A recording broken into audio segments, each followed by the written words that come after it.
Des 60 mois 50 000 km, voir toyota.fr. Vous écoutez France Inter, il est 17h.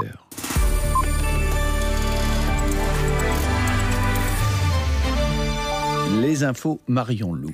Le président français reconnaît les responsabilités de la France dans le génocide rwandais et ses 800 000 morts. 27 ans après, Emmanuel Macron était à Kigali aujourd'hui. Il n'a pas présenté d'excuses, mais il a dit attendre le pardon. La France a trop longtemps fait prévaloir le silence sur l'examen de la vérité, a regretté le chef d'État français en déplacement au mémorial de Gisozi. Mieux que des excuses, salue le président rwandais. Vincent Duclerc, à la tête de la commission d'historiens qui a rédigé le rapport, salue lui aussi le courage du président Macron. Il a indiqué très clairement dans ce premier discours qu'il y avait des responsabilités accablantes de la France, effectivement, dans cette catastrophe, et il a souligné comment la France avait abandonné les victimes Tutsis, comment la France n'avait pas vu effectivement les alertes qui donc se multipliaient, comment la France n'avait pas tiré les conséquences aussi après 1994 effectivement de son implication. Donc là on a affaire effectivement à une reconnaissance de vérité qui est tout à fait, je veux dire, c'était attendu, mais qui est courageuse de la part effectivement du président de la République. Le discours d'Emmanuel Macron déçoit en revanche Alain Gauthier, président du collectif des partis civils pour le Rwanda. Nous attendions véritablement des excuses. Le discours de M. Macron ne fait que répéter ce que l'on sait, des responsabilités accablantes. Il reconnaît ses responsabilités, mais franchement, on attendait des excuses. Bien évidemment, on savait bien que s'il allait jusqu'à présenter des excuses, faire acte de repentance, il allait se mettre à dos toute une partie de la classe politique française qui refuse de parler de repentance. Mais les familles de victimes, les rescapés, ne peuvent pas se contenter de propos très alambiqués. Franchement, là, comme ça, je suis profondément, non seulement déçu, mais presque en colère. Et autre geste symbolique, le président français va nommer un ambassadeur à Kigali. Le Premier ministre, lui, était en Savoie, au chevet de la montagne, aujourd'hui, touché de plein fouet par la crise sanitaire et la saison blanche qui vient de passer. Jean Castex propose 650 millions d'euros d'investissement. Il lance aussi une réflexion sur l'avenir de la montagne avec moins de neige et plus d'exigences écologiques. On y revient dans le journal de 19h sur France Inter. Et le vaccin anti-Covid fait sans doute partie des solutions. Il sera disponible pour tous les adultes dès le 31 mai, vous le savez. Mais vous pouvez prendre rendez-vous dès aujourd'hui. Des créneaux arrivent sur les plateformes type Doctolib. Le vaccin qui donnera lieu à une attestation certifiée à intégrer dans son pass sanitaire. Ceux qui ont déjà reçu l'injection peuvent accéder aux documents sur le site internet lancé aujourd'hui par l'assurance maladie. Tension et dialogue de sourds aujourd'hui entre policiers et ministres de la Justice au ministère de l'Intérieur. Rendez-vous dans le cadre du Beauvau de la sécurité. Et première retrouvaille entre Éric Dupond-Moretti et les policiers depuis la manifestation la semaine dernière et les accusations de laxisme de la justice lancées par certains porte-parole des policiers. Le ministre de la Justice était venu ce matin avec ses statistiques pour prouver le contraire. Selon lui, un agresseur de policiers écopent en moyenne de 6 mois de prison ferme. Cela signifie donc qu'ils ne vont pas en prison, réplique ce soir Grégory Joron, secrétaire national SGP Force Ouvrière, premier syndicat de gardiens de la paix. Est-ce qu'à un moment donné, on ne se dit pas qu'on s'est un peu trompé de chemin?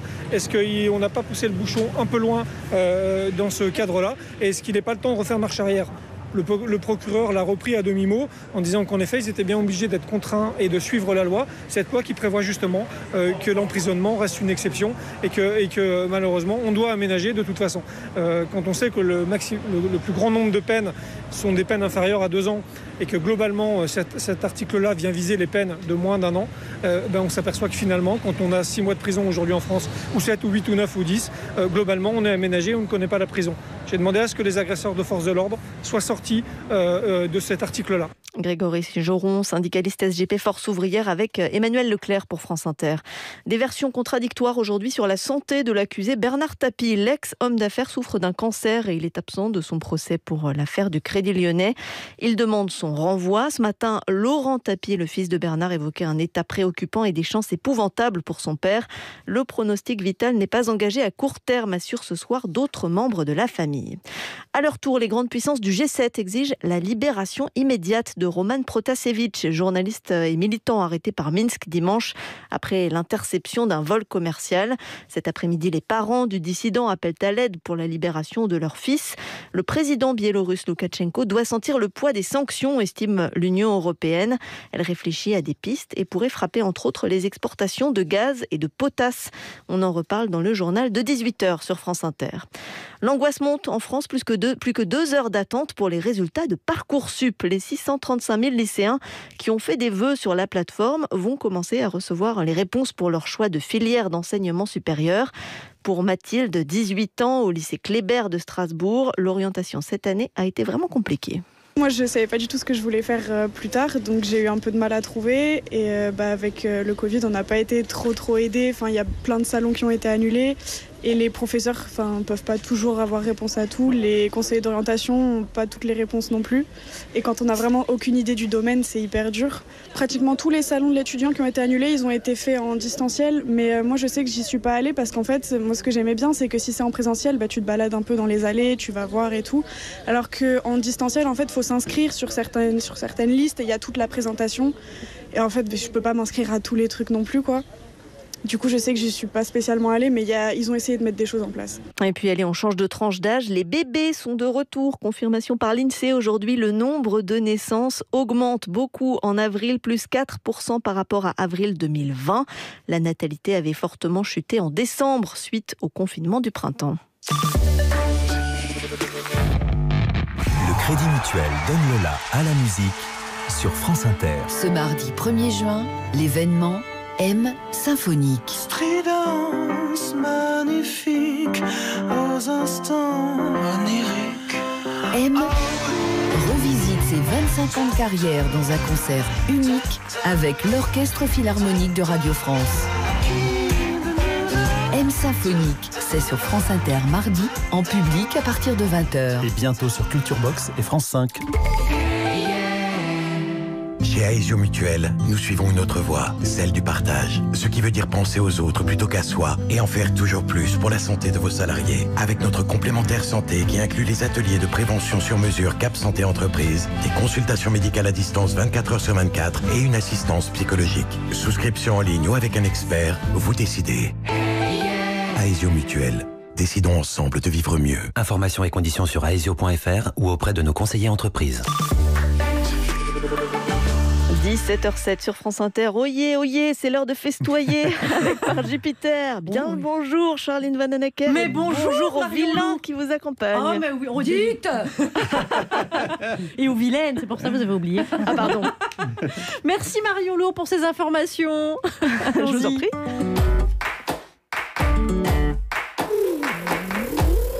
« 9h dans le bureau de Par Jupiter. » Bonjour les manants. Salut les gueux. Ah oui, c'est vrai, c'est la spéciale Moyen-Âge aujourd'hui. Bon, bonjour, gentes dames.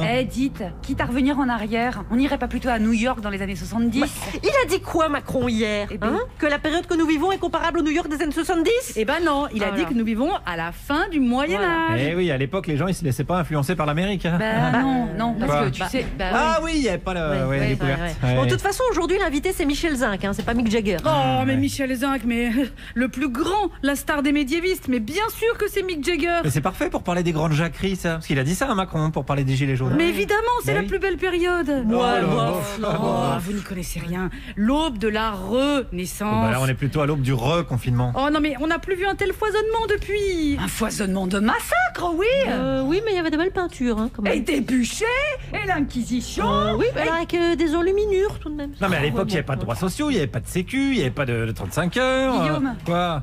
Ah oui, oui. Christophe Colomb n'avait pas encore découvert le code du travail. Mais oui, évidemment. Non, mais vous allez me faire honte devant Michel Zinc. Mais non, t'inquiète pas. Guillaume fera le bouffon. Mais oui. Et Frédéric Fromet le ménestrel. Je l'ai tanné pour qu'il chante en collant, il est d'accord. Ouais, on a des déguisements aussi. Regarde Clara, regarde, j'ai un home et une tunique. Hashtag code de maille. Mais mon Dieu, mais en fait, vous préparez pas une émission, vous préparez un carnaval. Non, mais non, Clara, on a préparé sérieusement, t'inquiète pas. Vraiment, émoji donjon, émoji pour le vie. Mais ça va être un massacre.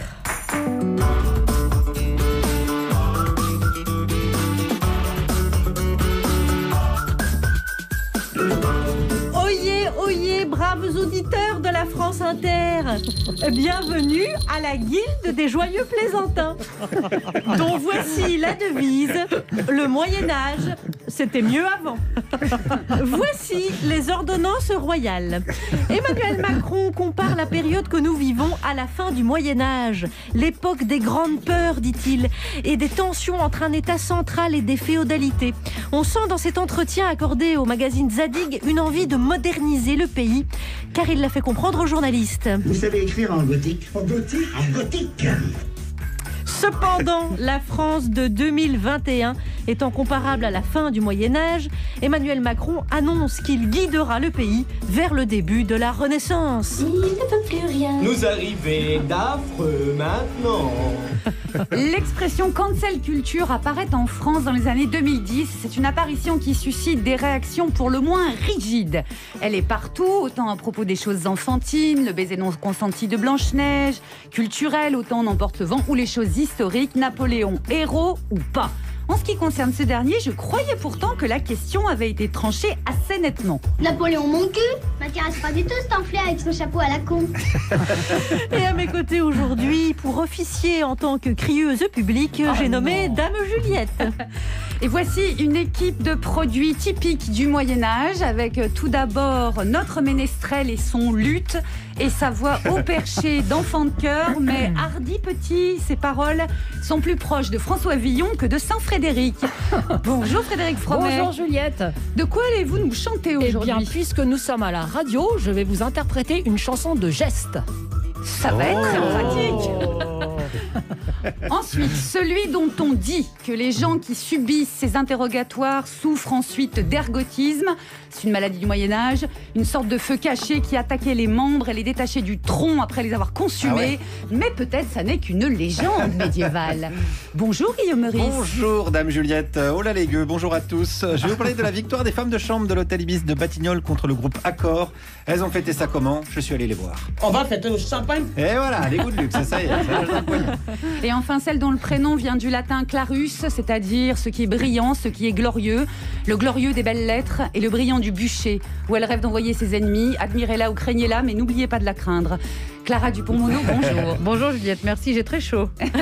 Et à part avoir chaud, de quoi vous allez nous parler? Du livre de notre invité, donc j'ai doublement chaud. Oh là là, et voici celui qui va mettre l'église de la blague au milieu du village de l'actualité. Vous êtes, je vous laisse nous le dire, vous êtes... Qui êtes-vous? Michel Zinc. Ah ouais, c'est Michel. Oyez, braves gens.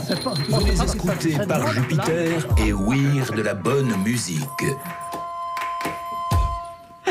Michel Zinc, bonjour. Bonjour. Vous êtes écrivain, médiéviste et vous siégez à l'Académie française. Alors je signale à nos auditeurs, si vous nous suivez sur franceinter.fr en streaming, nous sommes tous en habit. Non, pas Juliette. Michel Zinc n'a pas pris son habit vert et il paraît que votre épée, elle a sonné au portique en bas de sécurité de Radio France. Donc pas d'épée non plus. Michel Zinc, vous avez publié au mois de janvier « On lit mieux dans une langue qu'on sait mal ».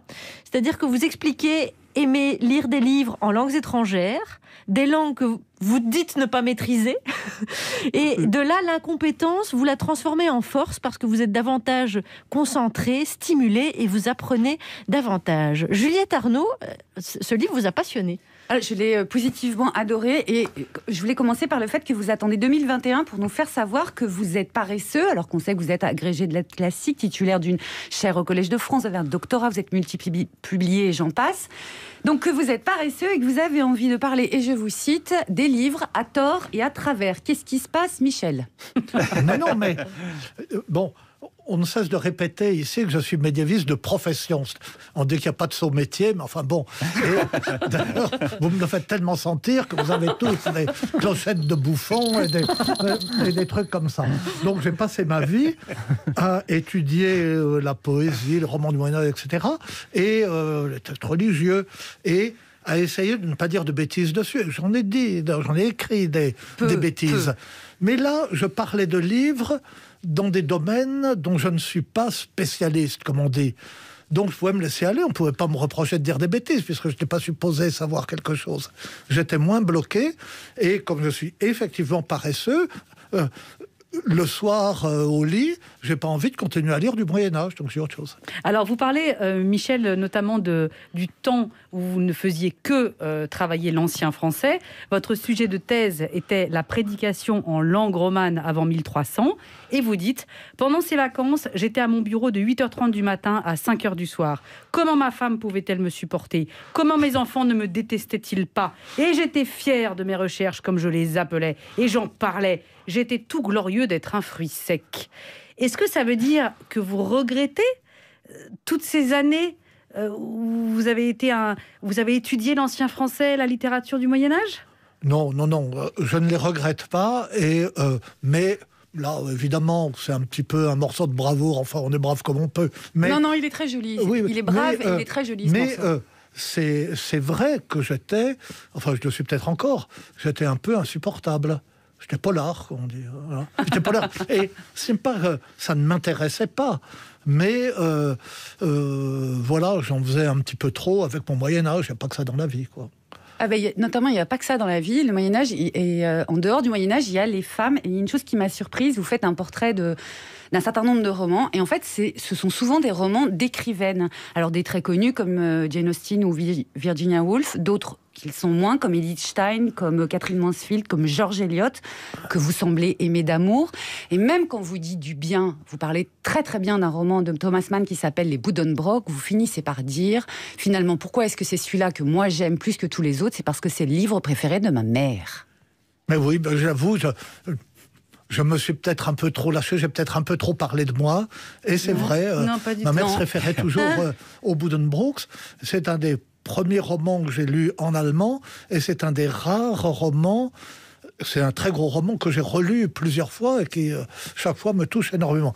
Si vous me permettez, quant à Edith Stein, ce n'est pas une romancière, c'est une philosophe qui a fait juive, qui a fini par se faire carmélite et qui est morte à Auschwitz. Et en 1934, quand les nazis sont venus au pouvoir, elle était déjà carmélite et elle a commencé à raconter l'histoire de sa famille, l'histoire d'une famille juive, aus dem Leben einer jüdischen Familie, pour expliquer qu'ils étaient des bons Allemands, ces juifs silésiens de Breslau, etc. Et elle décrit dans tous les détails vraiment l'histoire de cette famille, sa propre vie, et c'est quelque chose... Mais je ne peux pas dire à quel point c'est bouleversant, alors que je ne cherche pas du tout à bouleverser. Et c'est un livre qui est traduit en français, mais enfin presque introuvable. Oui, je sais, j'ai essayé. Oui. Et je le lisais sur ma liseuse en allemand. J'avais chargé toutes les œuvres d'Edith Stein. Et je me disais, qu'est-ce que tu lis mal? Tu mets un temps à lire ce livre, vraiment, ça ne va pas du tout. Puis après, je l'ai acheté en français pour ma femme qui ne pouvait pas le lire en allemand. Et c'est un livre énorme, n'est-ce pas? Donc... mais je ne me rendais pas compte que je voyais que je terminais pas, mais je ne me rendais pas compte que c'était long, parce qu'on est tellement plongé dedans qu'on ne peut pas s'en arracher. Mais chaque fois que vous êtes bouleversé dans ce livre, chaque fois c'est le roman c'est un livre écrit par une femme. Oui, je ne sais pas. Enfin, je ne suis pas antiféministe, mais je ne cherche pas. Mais je ne vous fais pas. Mais je ne cherche pas particulièrement à lire un livre écrit par une écrivaine. D'ailleurs, ça fait comme une catégorie, pas une catégorie, on écrive et puis voilà. Mais ces romancières anglaises, la série Jane Austen, George Eliot, Virginia Woolf, Catherine Mansfield, est vraiment extraordinaire. Et puis peut-être que il y a même un type de sensibilité, une façon d'écrire la vie comme elle va, de décrire ce qu'il y a de douloureux ou de déchirant dans un destin, sans faire du douloureux et du déchirant, qui peut caractériser ces femmes qui montrent que les choses ne sont pas en ordre sans les contester violemment.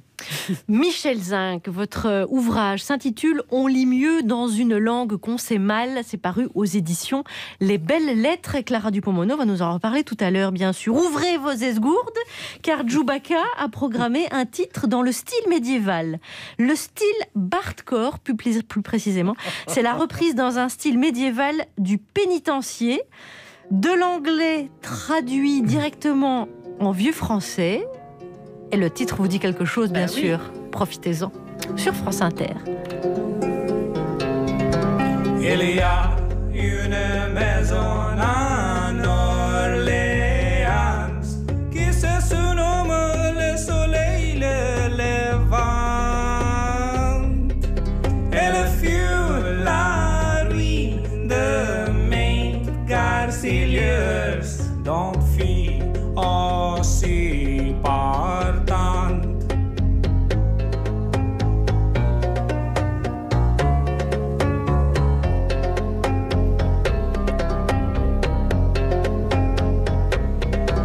Ma mère était une tailleuse qui cousit mes braises de lit.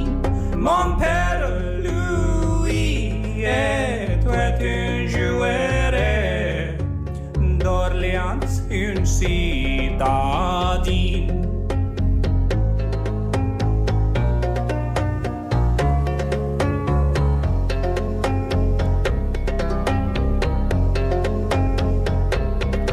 Et la seule chose qu'une joueur qui est sont une malle et une botte. Et le seul moment de repos pour lui est Saul au fond d'une porte.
La traduction en vieux français de la chanson du groupe The Animals, House of the Rising Sun, qui avait été traduite ensuite en français pour Johnny Hallyday, Le Pénitencier.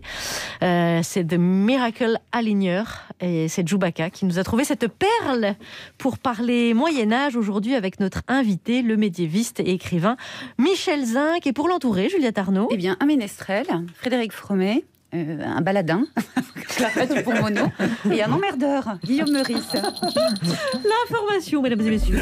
On en est du plan de relance européen. Show me the money, L'oseille va arriver, ne vous inquiétez pas. Je vous laisse la L'oseille européen va arriver. Le journal de presque 17h17. Silence la vilaine. Viens, branche-la et va ton chemin. Et voici la titraille. Selon une récente discussion avec les habitants de Septimanie, le sieur Mariani gagnerait la gestion de la région, quel que soit le duc ou le prince qui s'opposerait à lui en juin prochain. Que de surprises, dame Charline. Oh là là. Le roi avoua pourtant s'est bien négocié sans prendre ses sujets pour des gourgandes. Le président de la fédération du jeu de ballon rond, Noël Le Graët, a regretté la ritournelle du bar de Youssoufa pour le prochain tournoi contre les provinces ennemies. À ses heures perdues, Noël Le Graët aime bien servir de tapis rouge aux intolérants du Rassemblement du Royaume. Chacun ses passions. Le mien est Bill Bocquet, je ne juge pas.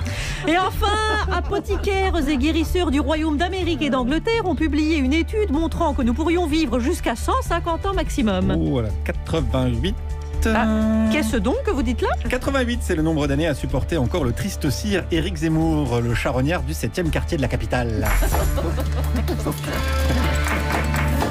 Commençons par la chose publique. Oui, le ministre en charge de l'instruction des jeunes gens, Monseigneur Blanquer, a annoncé une bourse de 700 millions d'euros, l'équivalent de 800 millions d'écus, pour revaloriser le garde-manger des instructeurs. Sur Blanquer promet beaucoup, mais réalise que trop peu, on dirait vous, Dame Charline, quand il s'agit de rédiger la lettre d'engagement qui nous lira pour les prochaines lunes. Mais comment vous permettez-vous, vil coquin? Mais plus plate d'excuses, Dame Charline. Coup de folie m'a traversé. Poursuivons, voulez-vous bien? Poursuivons. Dans le parchemin L'Express, la gente dame Marie-Lise Lebranchu a dénoncé la récente réforme de la justice du Royaume. Je lui donne raison, mais une interrogation me traverse. Dites. Qui est cette Lebranchu au propos si acerbe? Mais si, Marie-Lise Lebranchu, de la lignée des socialistus disparitus. Exact, j'avais oublié cette branche, jadis si rayonnante en Royaume de France. Sérieusement? Qu'est-ce qu'il y a? Vous allez faire tout le journal comme ça? Non, ça suffit. Hein. Maintenant, vous faites un journal normal. Qu'avez-vous, damoiselle? Oui, j'y bas. Non, vous arrêtez ça tout de suite, en fait. Ok, d'accord. Ok, ça Allez, va. on y va. Oh là là, Manuel Valls a évoqué son retour dans la politique française en déclarant, je cite, « La France coule dans mes veines ». Et il a ajouté aussi, j'ai un fort taux de globules blancos dans mes veines aussi. Politique toujours, le Sénat rejette une proposition de loi écologiste pour un élevage éthique. Bah oui, non mais ça, il n'y avait aucune chance. Comment ça? Bah il y a le mot éthique dans le nom de la loi, comment voulez-vous qu'elle passe au Sénat? Ah oui, c'est pas faux. Hein. Oui, c'est Ouais, logique. vrai, Allez, médias. Mardi, dans la matinale de France Inter, Dominique Seux est revenu sur les intermittents du spectacle. Les intermittents sont des privilégiés richissimes et que leur régime d'indemnisation chômage est un pur scandale. Vous vous rendez compte, c'est une honte, Charline, de dire ça. Non. C'est une honte, c'est Dominique Seux qui a dit ça. Mais il n'a pas dit ça tout de même. Non, attendez, en régie, là. Non, s'il vous plaît, en régie, revenez en arrière un petit peu plus tôt, s'il vous plaît. Il n'est pas question d'affirmer ici que les intermittents sont des privilégiés richissimes et que leur régime d'indemnisation chômage est un pur scandale. Et autant pour moi. Après, il faut dire que ma version était plus crédible quand même. Bon, culture. Le journal Libération nous apprend que la nouvelle présidente du Louvre, Laurence Descartes, veut conjuguer le Louvre au présent. Oh bah, c'est facile. Je l'ouvre, tu l'ouvres, il l'ouvre, nous l'ouvrons. Vous l'ouvrez, il l'ouvre. Ça, vous êtes fiers là? Oh, si vous n'aimez pas les bons mots, Dame Charline, n'en dégoûtez pas les autres. Regardez Michel Zin qui se régale, il adore le bon Michel. Et enfin, international en Équateur, une tortue géante qui appartient à une espèce disparue depuis 100 ans a été découverte. Ok, donc d'après mes calculs, 23 avril 2117. Ah, mais de quoi vous parlez? Si les espèces peuvent réapparaître 100 ans après leur disparition, 23 avril 2117, c'est la date à laquelle on peut espérer revoir un socialiste en France. D'après mes calculs. D'accord, je vois bien. C'est des calculs savants. Merci. Voilà. Guillaume Meurice. Alors, Michel Zinc, notre président n'est pas qu'épidémiologiste, il est aussi historien. Dans un entretien accordé au trimestriel Zadig, que j'ai ici en main, il compare notre époque à la fin du Moyen-Âge et il développe pandémie, grande peur, guerre de religion, jacquerie. Après, eux, ils avaient Charles Martel, nous, on a Jordan Bardella, vous me direz. Mais bref, nous serions donc en train de vivre une sorte de Moyen-Âge moderne. Qu'est-ce donc, le Moyen-Âge moderne? La force est noire comme le château où flotte l'étendard, notre drapeau. Sois sûr que sous les feux, la vérité est masquée. Viens, bascule de notre côté obscur. La force est noire comme le château où flotte l'étendard, notre drapeau. Sois sûr. Allez Michel, on danse. La vérité est masquée. Viens, bascule de notre côté obscur. Devons-nous unir nos efforts pour la quand il y aura du mal, obscure de la force. Ayem, bien sûr, et l'Empire du côté obscur. Alors voilà pour cette déclaration qui nous a beaucoup amusés, et pas que nous d'ailleurs, dans Zadig, où le président compare notre époque à la fin du Moyen-Âge et le début de la Renaissance. Michel Zinc, vous qui êtes médiéviste, est-ce que cette comparaison vous a surpris? Un petit peu, parce que... pas tant que ça, oui. Pas tant que ça. Si on peut toujours comparer avec le Moyen-Âge. Si on dit, comme le président moyenâgeux et pas médiéval, ce qui est moyenâgeux est désobligeant, comme on l'a entendu rappeler au jeu des 1000 € tout récemment. Alors, c'est donc vrai. Bon. Et on trouve toujours des épidémies, des jacqueries ou l'équivalent. Enfin, ça se retrouve. Mais ce qui m'étonne, c'est que le président attendent de ses voeux la Renaissance. Le Moyen-Âge va bientôt finir, et alors, vous voyez, on aura les guerres de religion, c'est la Renaissance. Les autodafés. Oui, l'expulsion des Juifs d'Espagne et le durcissement de l'Inquisition. Les chasses aux sorcières. Le massacre des Indiens d'Amérique. Les crimes des Borgia, le sac de Rome. Les musulmans morisques. Si la liste est longue, on va l'aborder ensuite. Vous vivement la Renaissance. Ah oui, en effet. Mais alors, ce sera l'objet du deuxième thème qu'on développera avec vous tout à l'heure. C'est pas grave, Michel. Non, on aime l'anticipation. Vous avez préparé, c'est pas de jeu. Cette émission est préparée, je peux vous dire. Au millimètre, hein, Michel. Il n'y a pas que des déguisements. Il n'y a pas que des déguisements. Dès que ça dérape, un petit coup de grelot. Par exemple, si on reste sur la fin du Moyen-Âge, voilà. Il parle notamment, parce qu'il développe pas mal quand même, c'est pas comme ça, il dit pas simplement. Non, il développe, par exemple, la tension entre un État central et des féodalités, et il dit aussi les corporatismes aujourd'hui sont semblables aux guildes d'autrefois. Est-ce que par exemple ça c'est des comparaisons valables? Oui, les guildes ont duré bien au-delà du Moyen-Âge.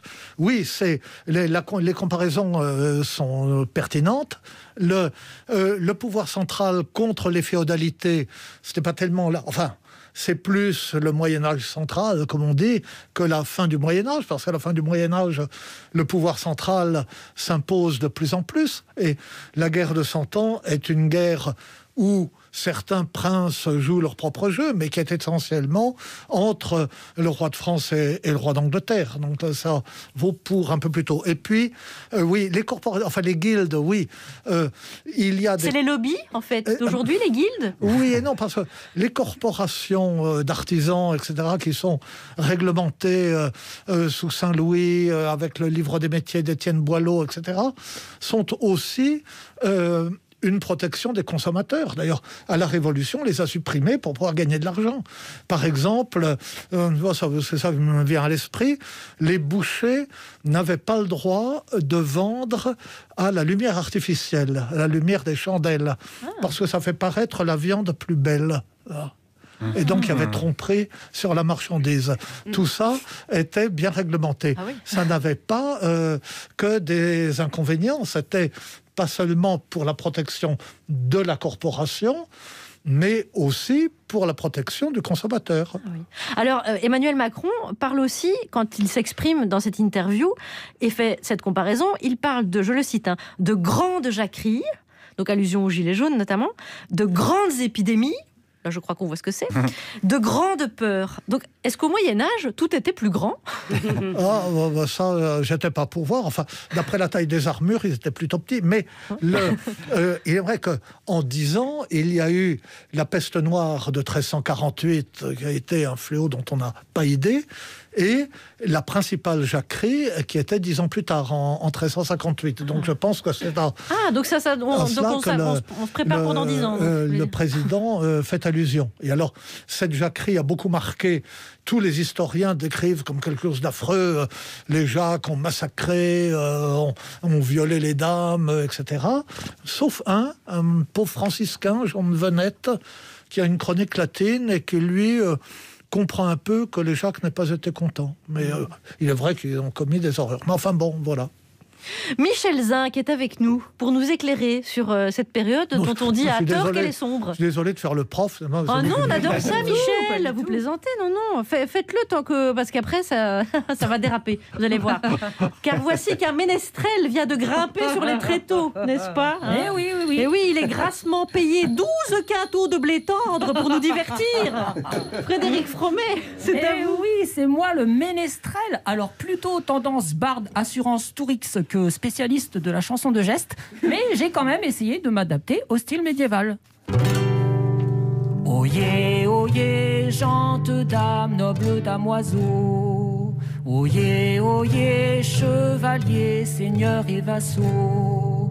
Oyez, oyez, jouvencelles et jouvenceaux. Moyen-Âge, Moyen-Âge, Moyen-Âge. Ça fait pas plutôt espagnol? Moyen-Âge comme un tétard, Moyen-Âge comme une sirène, Moyen-Âge dans la Loire, mais Moyen-Âge pas dans la Seine. Moyen-Âge comme Tarzan, Moyen-Âge comme une banane, Moyen-Âge dans mes vêtements, Moyen-Âge comme le petit Elan, Moyen-Âge la brasse coulée comme les gens d'outils. Titanic. Moyen-Âge comme une pavée, Moyen-Âge et coule à pic, Moyen-Âge dans la bouillasse, Moyen-Âge 2 secondes et puis Moyen-Âge et boit la tasse, Moyen-Âge comme le petit Grégory. Oyez, ma foi, mon fabliau est potache. Oyez, parfois peut-être un petit peu trash. Oyez, c'est pas moi, c'est le Moyen-Âge. Moyen-Âge, Moyen-Âge, Moyen-Âge. Moyen-Âge entre deux eaux, en eau trouble, Moyen-Âge. Moyen-Âge sur le dos, Moyen-Âge dans le potage. Moyen-Âge ayez mon rhume, Moyen-Âge comme un gland, Moyen-Âge comme une enclume, Moyen-Âge comme un migrant. Moyen-Âge dans la joie, tel Mimi Mati dans une bassine. Moyen-Âge ayez mes noix, tel un bébé dans une piscine. Moyen-Âge m'ayez triché, ça aurait pu être plus chaud. J'aurais pu m'accompagner à la vielle ou au flutio. Oyez, les vilains et les manants. Oyez, c'était le Moyen-Âge à contre-courant. Le ménestrel Frédéric Fromet, son magnifique costume de bourreau. Dites, afin de ne pas trop avoir de problème avec la guilde des censeurs du château fort de l'audiovisuel. Trop tard. Non. Michel Zinc, vous avez aimé, n'est-ce pas, Michel? Ah oui, j'adorais, oui. Ah, voilà. J'ai perdu tant d'années de ma vie à étudier de véritables poèmes du Moyen-Âge, alors qu'on peut mais trouver voilà. ça. C'est notre François Villon à nous. Ah, oui, exactement. Il a mal terminé. Villon ne chantait pas, contrairement à ce que dit Léo Ferré. Vous avez raison. Oui. Mais certains l'ont repris. Par exemple, Bernard Lavillier, dans ses concerts, parfois il déclame ou il chante. Il utilise François Villon. Voilà. Merci Michel de l'Académie française. Comme ça, on a peut-être moins de problèmes avec la guilde du CSA. C'est des petites astuces comme ça, parce que maintenant, on sait comment ça. Oui, c'est le métier qui rentre. Bien sûr, vous écoutez un Par Jupiter spécial médiéval. Si vous nous suivez sur, par exemple, sur la vidéo franceinter.fr, nous avons un magnifique manuscrit derrière nous, tapisserie, je ne sais pas. Simon de Tuilière, vous pouvez le suivre sur les réseaux, il fait des choses magnifiques. Michel Zinc, nous sommes ensemble jusqu'à 18h. Je rappelle que vous avez publié On lit mieux dans une langue qu'on sait mal aux éditions Les Belles Lettres, et Clara Dupont-Mono va y revenir dans un instant. Mais j'entends teinter les grelots. Oui. Les grelots, car voici venir notre fou du roi, notre triboulet. Voici venir Guillaume Meurice. Oui, on va écouter Chronique de la Louse aujourd'hui. Je suis désolé, Chronique de la Louse, parce que je vais vous parler de défaite, de raclée, de branlée, ce que chez les tennisman français on appelle un premier tour de Roland Garros. Je vais vous parler défaite du groupe Accor contre les femmes de chambre de l'hôtel Ibis des Batignolles. Elles ont obtenu gain de cause après 22 mois de grève. 22 mois à cesser le travail, on dirait les techniciens de France Inter. C'est un scandale. Voilà, elles ont gagné une revalorisation de leur salaire, des meilleures conditions de travail. Enfin bref, voilà, c'est dramatique. Geoffroy Roux de Bézieux a été placé sous assistance respiratoire ce matin. Bruno Le Maire est en PLS. Enfin, il y a vraiment rien qui va. Moi, je suis allé les voir ce matin, ces femmes de chambre, dans un local CGT. Vous imaginez l'angoisse un petit peu. Et les posters de merguez sur les murs. Enfin, des gens dans un coin qui mangeaient des enfants de riches. D'autres avec des fausses moustaches qui faisaient des offrandes à un portrait de Philippe Martinez. Enfin bon, c'était vraiment l'enfer. J'ai rencontré Rachel et Sylvie, donc 2 femmes de chambre. Quel message elles ont à délivrer au groupe Accor, qui vit, je le rappelle, quand même aujourd'hui un véritable drame. Le groupe Accor? Ouais. Mais ça les a foutu une boule parce qu'ils savent qu'ils avaient devant eux des femmes fortes. Comme j'ai dit, il n'y a rien en face devant les braves femmes. Est-ce que ça vous rend pas triste quand même d'avoir fait perdre le patronat? Non, au contraire, on veut encore les faire perdre encore. Quelle violence, quelle violence, je vous avais prévenu aujourd'hui, c'est pas marrant. J'espère que Dominique Sceaux n'écoute pas l'émission parce qu'il va nous faire une descente d'organes. Vous imaginez des femmes précaires qui font plier comme ça un grand groupe comme Accor? C'est vraiment... Excusez-moi, non, mais c'est vrai que ça m'émeut énormément parce que moi je suis empathique. Enfin voilà, vous ça vous touche pas, mais moi je suis empathique. Voilà, et elle s'arrête pas là. Elle demande à être intégrée parce qu'elle travaille toujours pour un prestataire de service. C'est pas fini, il y a toujours la sous-traitance. Vous êtes sans pitié. Ah non, eux ils n'ont pas pitié. Eux ils sont des milliardaires, ils n'ont pas pitié. Donc, nous qui avons 1000 euros, comment est-ce qu'on peut avoir pitié d'eux? Oui, mais il paraît qu'ils ont mérité leur argent. Ils n'ont pas mérité. Pourquoi? C'est nous qui leur donnons leur argent. Parce que si on ne nettoie pas les chambres, comment ils peuvent avoir des clients pour être riches? Oh, c'est mesquin. Mais c'est une mesquinerie. Non, mais ça revient à dire que la création de richesse, c'est les gens qui bossent. Non, on peut pas laisser dire ça aujourd'hui. C'est très dangereux. Ça, c'est un truc. Si François Langlais, par exemple, il nous écoute, là, qu'est-ce qu'il fait? Il va se laisser repousser les cheveux pour les arracher. C'est très dangereux. Ça nous rappelle les heures les plus sombres des concerts de Cali à la fête de l'UMA. Non. Alors, j'ai une grosse pensée. Moi, je le dis pour Sébastien Bazin. C'est le PDG du groupe Accor qui doit nous écouter là au fond de sa cachette, terrorisé, alors que c'est lui qui avait bien essayé de les faire plier. Nous, ça nous a pas fait peur, quoi, en fait. Voilà. Bah oui, mais lui, il doit avoir peur maintenant. Non, mais lui, il a peur parce qu'on va mobiliser d'autres femmes dans ses hôtels pour leur dire stop à la maltraitance. Parce que nous, ça nous tient à cœur. Et comme je disais à Sébastien Bazin, nous, on tient sa cravate. On a tenu sa cravate jusqu'à la victoire. On lâche sa cravate, mais pas totalement. Ah là là là là là, envoyez-nous dès à présent des messages de soutien à Sébastien Bazin sous le hashtag je suis cravate. Déjà qu'il a été hyper mal reçu quand il est venu à la matinale. Hein. Il est venu ici à la matinale de France Inter. Il a été hyper mal reçu. Enfin, il n'y avait plus de pain au chocolat. Ah oui. Ah bah on a frôlé l'incident diplomatique. Heureusement, il restait de la pommade et du cirage pour l'interview. Mais sinon, on était foutus. On l'embrasse aujourd'hui, ainsi que tous les actionnaires qui doivent être ravagés par le chagrin aujourd'hui. Mais il était temps quand même qu'ils soient tristes. Mais je ne sais pas s'ils sont tristes, hein, mais il était quand même temps. Ils vont perdre de l'argent là. Hein. Eux, ils en ont plus que nous. Et nous, on n'a rien. On gagne 600, 700, 800 euros. Ouais, mais eux aussi, ils gagnent 600, 700 euros. Ah non, Par jour, ouais, par jour. Ah bah, oui, par jour, bien sûr. Mais bon, c'est pas le même budget. Ces gens-là, ils n'ont pas le même train de vie qu'une femme de chambre, quoi. Au groupe Accor, faut le savoir, il y a des pointures. Il y a Nicolas Sarkozy dans le conseil d'administration. Ben oui, il est déjà là en pleine affaire Big Malion. Le mec est vraiment dans une mouise pas possible. Il a en plus ça à gérer. Enfin, non, ça vous fait rien. Vous êtes en train de me regarder comme ça, mais vous n'avez pas de cœur. Hein. On dirait que Lara Dupont-Mono, c'est pas possible ça. Moi, je suis très inquiet. En plus, ces femmes de chambre, elles n'ont pas l'habitude de gérer autant de pognon. Qu'est-ce qu'elles vont faire de tout ce pognon là? Moi, franchement, je vais inviter sa cousine Sébastien Bazin. Voilà, non, on offre même au restaurant avec ce pognon qui, je l'ai fait cadeau. Et est-ce qu'il y a des voyages à Ibiza prévus, des jets privés Si c'est possible, on peut le faire. Oui. Mais voilà, ça va finir comme ça, c'est sûr, bien sûr, quand on donne de l'argent comme ça. Elles vont grand remplacer nos riches, hein, si ça continue. Hein, c'est vraiment grave.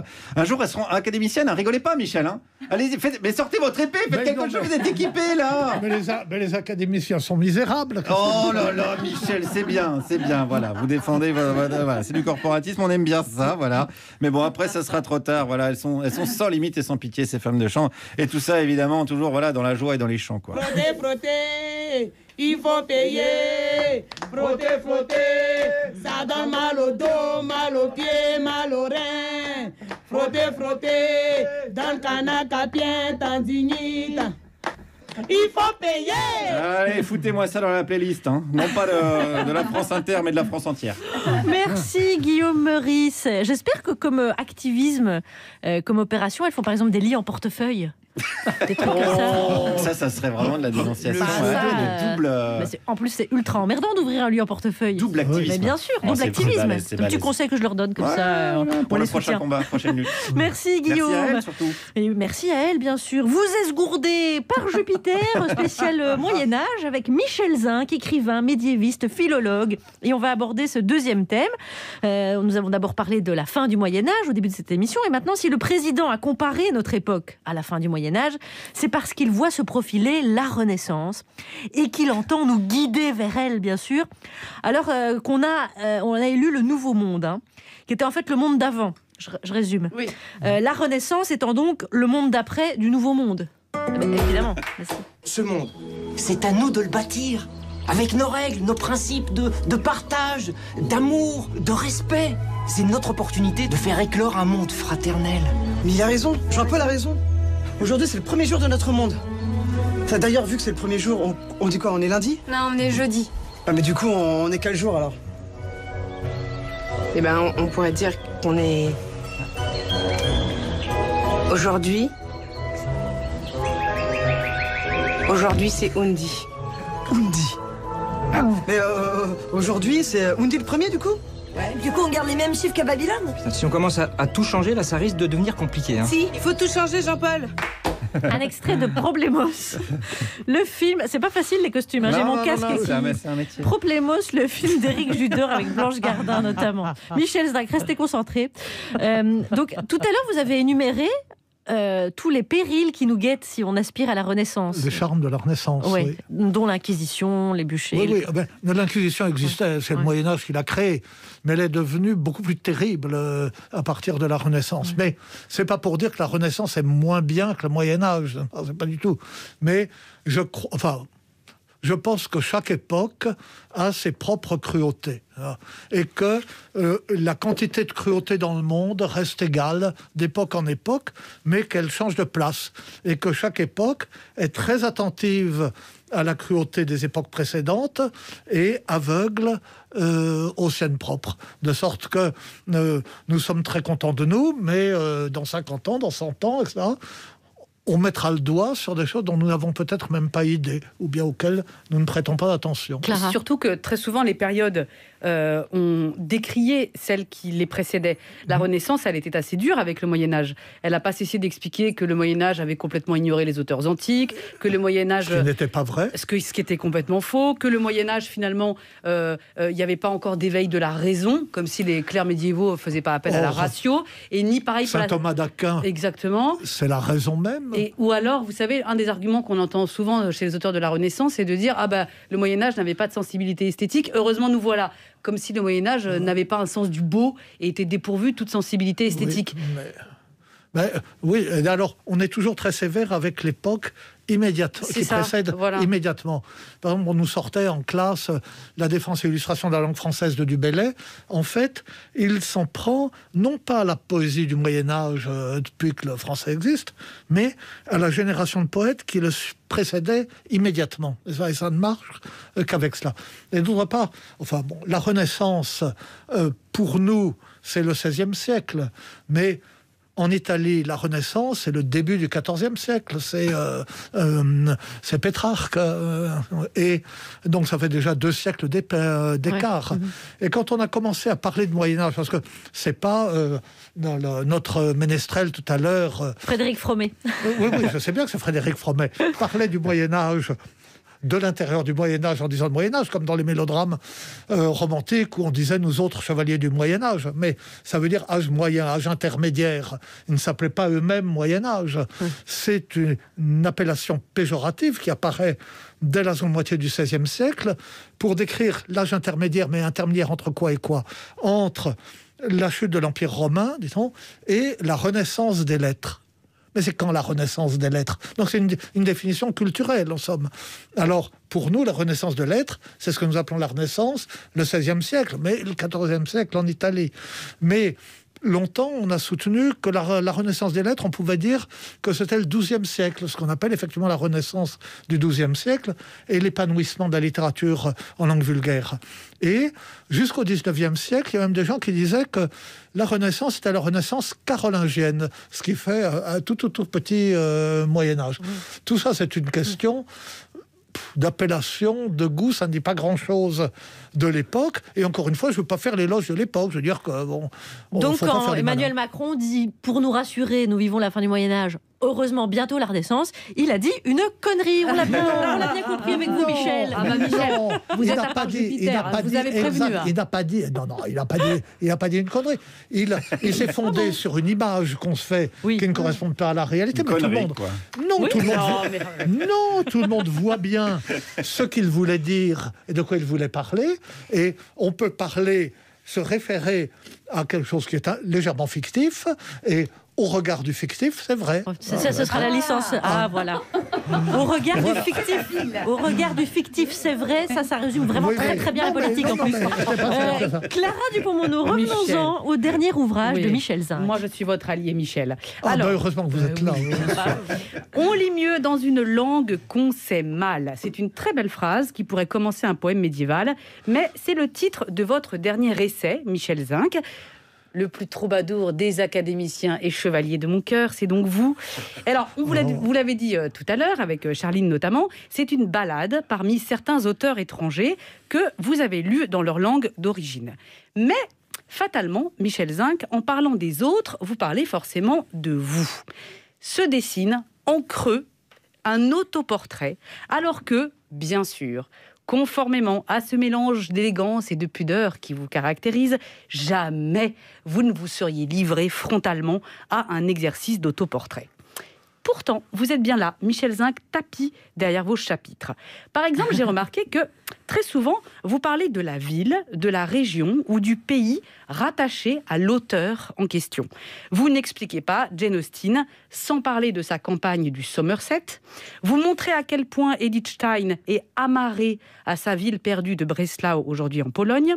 Vous évoquez des écrivains liés à des royaumes qui ont été balayés par l'histoire, qui ont des noms magiques, qui ont vraiment existé, comme la Masurie, la Livonie ou la Courlande. La Courlande, alors aujourd'hui qui est située en Lettonie, est le décor de tous les livres d'un auteur que vous aimez beaucoup et qui s'appelle Keyserling, que Juliette aussi affectionne. Et bien, comme lui, vous aimez les châteaux au fond des forêts, les vallons, cette vie aristocratique et provinciale qui sent venir son déclin. Et on sent que c'est ça qui vous touche le plus. Lorsque Keyserling décrit la Courlande, vous dites qu'il en restitue le parfum des fleurs, l'odeur des pièces du château, l'ombre du soleil. Pourquoi est-ce qu'il le décrit si bien ? Pour 3 raisons. Parce qu'il n'y retournera plus, c'est un exilé sans retour. Parce que même si Keyserling revenait, il ne le verrait plus. Au moment où il écrit, il est en train de devenir aveugle. Donc il est en train de perdre de vue son paysage natal. Et enfin parce que ce monde polyglotte, cultivé, rigide aussi. Ce monde où, étudiants, on quitte le château Balt pour aller étudier à Munich ou à Vienne, dans cette Mitteleuropa du début du XXe siècle, eh bien ce monde-là va voler en éclats. Je vous cite, « Ce qui est si présent à l'esprit et au sens de Keyserling, c'est un monde disparu. S'il le restitue avec tant d'exactitude et de vie, c'est qu'il l'a perdu. » Et cette condition d'amputé d'un lieu, on sent que cela vous bouleverse. De la même façon, vous nous parliez d'Elias Canetti avec des larmes dans les mots.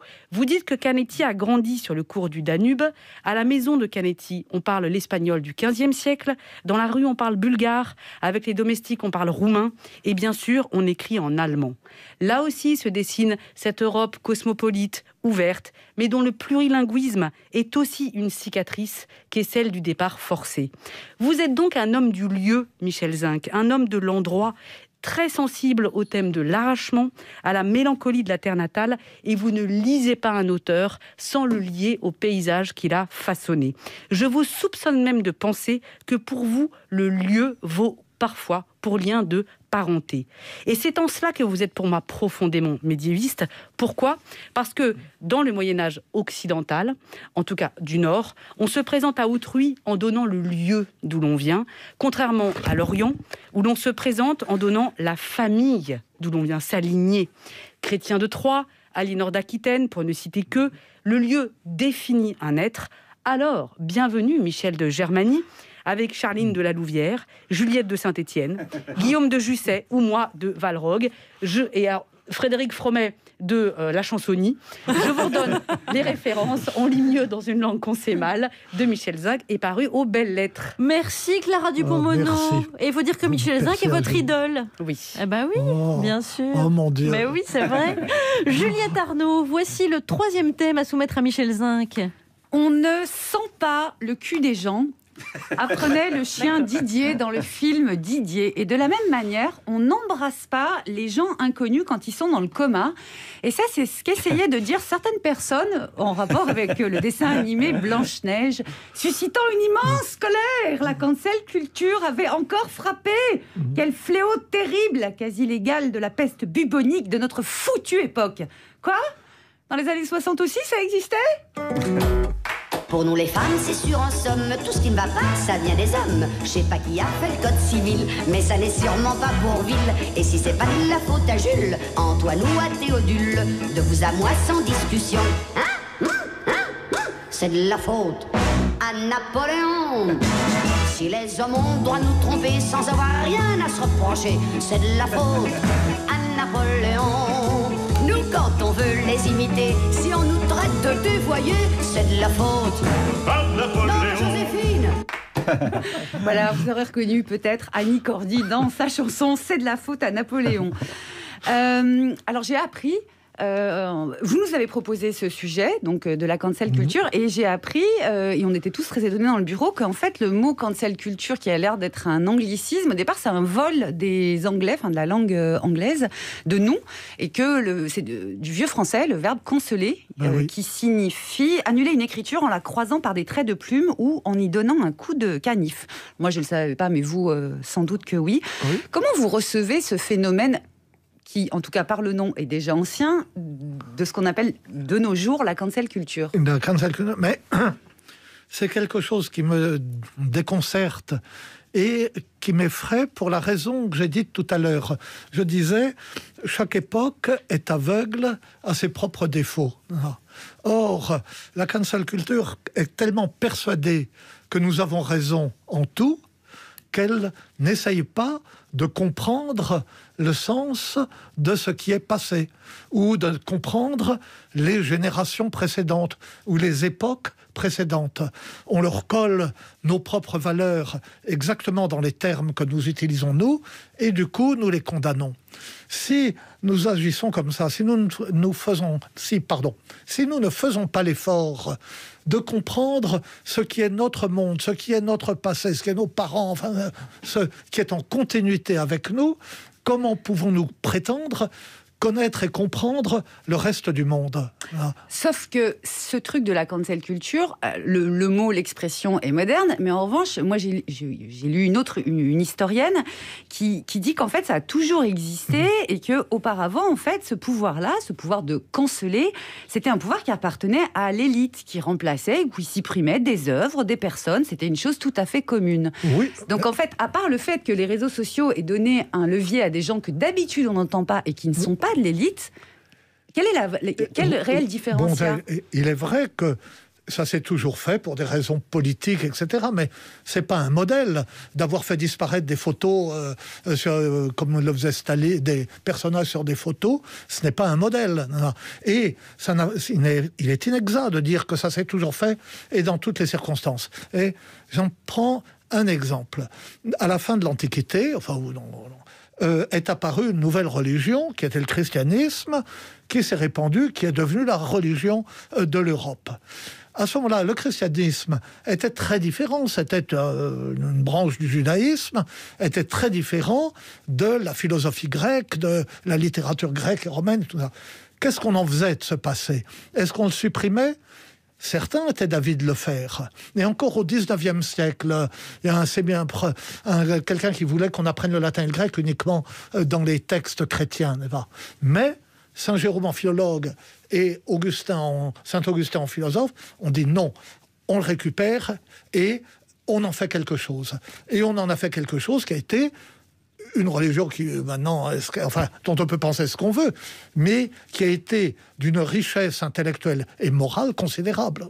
Michel Zinc. Juliette Arnaud, on peut enchaîner avec un questionnaire de par Julie Proust. Pardon, je suis trop...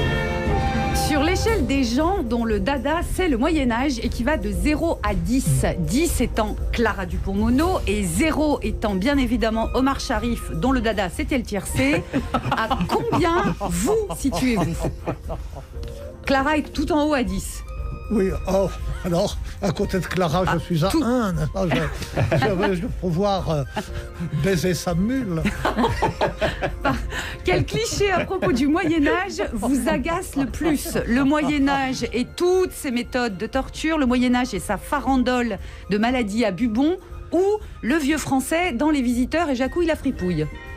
Oui, non, c'est le Moyen-Âge et ses tortures, c'est pas qu'il n'y en avait pas, mais...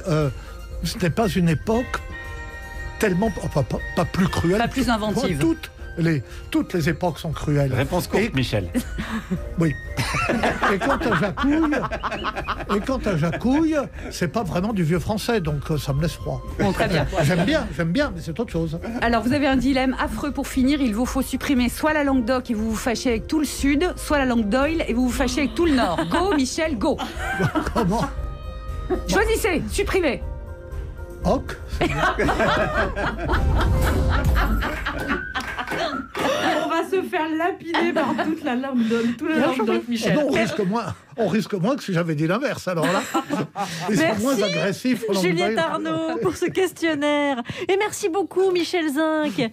Merci infiniment. Je rappelle que vous publiez On lit mieux dans une langue qu'on sait mal, paru aux éditions Les Belles Lettres. Merci et merci à toute l'équipe de Par Jupiter. Merci en particulier à Alicia Vulot à la réalisation aujourd'hui, à Rémi Sistiaga à la technique et à Frédéric Poirier pour avoir réarrangé le générique façon médiévale. Voilà, c'est la fin de cette émission spéciale Moyen-Âge. Je vous donne donc rendez-vous demain pour la Renaissance. Vers l'infini et au-delà.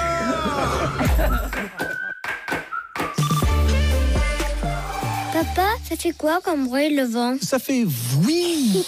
Et une éolienne? Une éolienne, fouille. Mais qu'est-ce que tu lui racontes? Une éolienne, ça fait oui. Planète Oui, fournisseur d'électricité et de gaz 100% renouvelable